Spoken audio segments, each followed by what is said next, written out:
السلام علیکم ورحمۃ اللہ وبرکاتہ۔ محترم ناظرین کرام، آپ دیکھ رہے ہیں نیک رہے وہ چینل، جہاں ہم آپ تک پہنچتے ہیں قرآن و سنت کی روشنی میں دلوں کو جھنجھوڑ دینے والے پیغامات۔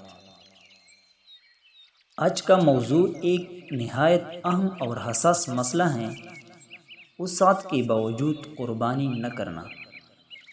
تو آئے اس اہم پیغام کو حدیث رسول اللہ صلی اللہ علیہ وآلہ وسلم کی روشنی میں جاننے کی کوشش کرتے ہیں۔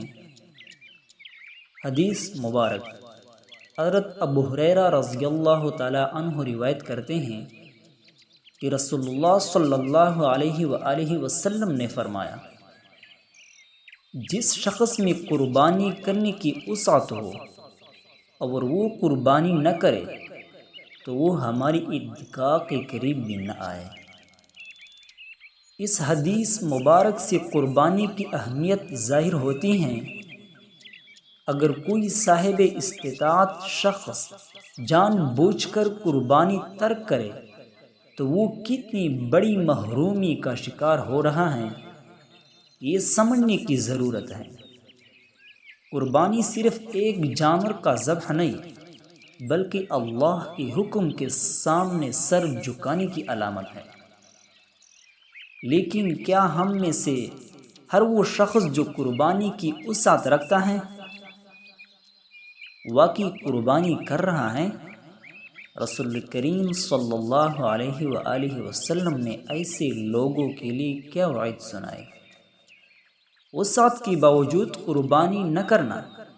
یہ حدیث واضح کرتی ہیں کہ قربانی صرف ایک رسم نہیں بلکہ ایمان کا مظاہرہ ہے۔ اگر کوئی مسلمان مالی وسعت رکھتا ہے اور پھر بھی قربانی نہیں کرتا تو یہ نہایت سنگین غفلت ہے۔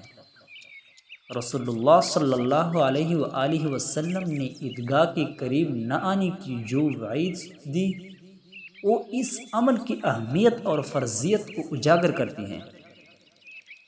اگر ہم خوشی سے نئے کپڑے، کھانے اور سیر و تفریح پر خرچ کر سکتے ہیں تو اللہ کی راہ میں قربانی کیوں نہ دیں؟ آئے اس قربانی کی موسم میں اپنی دلوں کو ٹٹولے۔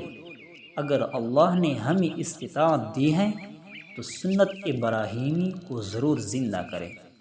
یہ اللہ کا حکم ہے، اس میں برکت ہے اور آخرت میں نجات کا ذریعہ بھی۔